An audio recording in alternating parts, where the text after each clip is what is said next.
ఇవాళ మన pent house సిరీస్లో డే 36.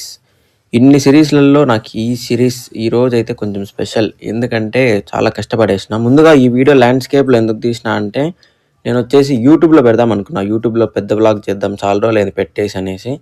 బట్ అంత కంటెంట్ రాలేదని చెప్పి మళ్ళీ రీల్లో పెట్టేస్తున్నా, వ్లాగ్ లాగా మన పెంట్ హౌస్ సిరీస్ యాడ్ చేస్తున్నా. సో ఈరోజు ప్లాన్ వచ్చేసి కుకింగ్. ఇంకా ముందుగా అయితే రూమ్లో వాటర్ అయిపోయాయి. ఫస్ట్ వాటర్ అయితే పట్టుకోవాలి. మెయిన్ మనకు వాటర్ లేనిదే ఏమీ చేయలేం, కుకింగ్ కానీ ఏది కానీ. సో ఇంకా వాటర్ పట్టుకొని ఇంకా ఈరోజు వచ్చేసి నేను chicken curry and chicken fry చేస్తున్నా రూమ్లో.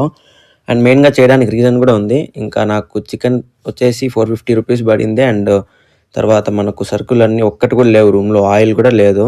సో అన్నీ కొనుక్కునే ఒక 250-280 ఏమో అయింది. టోటల్ ఒక 700-800.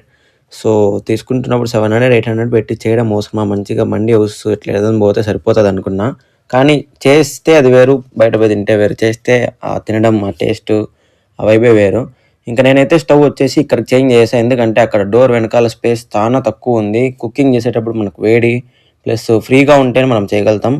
సో ఇంకా స్టవ్ అయితే ఈ పక్కకు మార్చేసా. స్టవ్కి మనం స్టాండ్ ఆర్డర్ పెట్టాం కదా, చాలా లూజ్ ఉంది. ఇంకా ఈ లోపు చికెన్ అయితే మ్యారినేట్ చేసా. ఇంకా చూడండి స్టవ్ స్టాండ్ చాలా లూజ్గా ఉంది కదా. సో ఇట్లుంటే కష్టం కుక్ చేయడానికి కదులుతూ ఉంటే. సో అందుకని నేనైతే కార్లో నుంచి స్పానర్ అయితే తీసుకొని వచ్చి ఫిట్ చేసేసాను టైట్గా స్టవ్ స్టాండ్ని. సో మనం అన్నీ ఫస్ట్ నీట్గా పక్కడబందిగా ప్లాన్ చేసి రంగంలోకి దిగల. ఏ ప్లాన్ లేనిది ఏం చేయలేం. ఇంకా మంచిగా వాటర్ క్యాన్ ప్లేస్ చేసేసి ఇంకా స్టార్ట్ చేసా కుకింగ్ అయితే. ఇంకా ఫస్ట్ అయితే చికెన్ కర్రీ చేస్తున్నా. నేనైతే జిమ్ పోయేటప్పుడు 1 year బ్యాక్ చికెన్ ఫ్రై ఇట్లా జిమ్ కోసం చేసుకుంటాం కదా నార్మల్గా, చికెన్ మసాలా లేకుండా. ఇట్లయితే నాకు బాగా అలవాటు ఉంది. But chicken fry, chicken curry మసాలాలంతా యాడ్ చేసి ఫస్ట్ టైం ఎట్లా వస్తుందో ఏమో తెలియదు.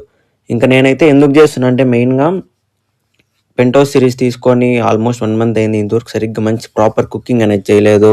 అండ్ తర్వాత మా ఫ్రెండ్స్ ప్రతి ఒక్కరు ఇక్కడ దగ్గరలో ఉంటారు. సో నేను ఆఫీస్కి పోయినప్పుడంతా వాళ్ళు నాకు ఫుడ్ తేవడం, చేసుకురావడం ఇట్లా నాకు అంటే నేను బయట తింటా కదా. సో బయట ఎందుకు లేదు తినడం, హెల్త్ వేస్ట్ అవుతుందని చెప్పేసి ఫుడ్ తెచ్చేవాళ్ళు బాగా. సో ఇంక ఈరోజు వాళ్ళ కోసం ఏదో ఒకటి చేద్దాం. ఇంక మన రూమ్లో గ్యాస్ కూడా ఫుల్గా ఉంది. ముందే బెంగళూరులో గ్యాస్ ఇష్యూ వల్ల పీజీలలో అన్నిట్లో హాస్టల్స్లో ఫుడ్ ఆపేశారు. సో వాళ్ళకి సడన్గా ఏదైనా సర్ప్రైజ్ ఇద్దామని చెప్పి ప్లాన్ చేసి, సో అది మెయిన్ ఈరోజు మనం కుక్ చేయడానికి కారణం. ఇంకా నేనైతే వాళ్ళకి మార్నింగ్ కాల్ చేసి ఆఫ్టర్నూన్ ఏం తినకండి, నేను బిర్యానీ ఆర్డర్ పెడతాను తిందాము అని చెప్పి సర్ప్రైజ్ లాగా ప్లాన్ చేశా. ఇంకా ఈ లోపు అయితే నేను చికెన్ కర్రీ అయితే అయిపోయింది. ఇంకా చికెన్ ఫ్రై అయితే స్టార్ట్ చేసేసా. చికెన్ కర్రీ కంటే ఫ్రై చూస్తే ఇంకా ముక్కలు చూడండి అసలు మెత్తగా పట్టుకుంటే ఇంకా కరిగిపోతాయి, బ్రెడ్ ముక్కల్లాగా ఉన్నాయి. నాకు ముందు నుంచి చికెన్ కర్రీ కన్నా ఫ్రై అంటే చాలా ఇష్టం. ఇంకా ఫ్రై అయిపోయింది. చికెన్ కర్రీ అయితే ఫైనల్లీ ఇది లుక్. ఇంకా చూసేకి స్మెల్ ఇంకా చాలా బాగుంది. టేస్ట్ ఎట్లుంటుందేమో తెలియదు. ఇంకా finally chicken curry and fry అయిపోయింది. టేస్ట్ అయితే అదుర్స్.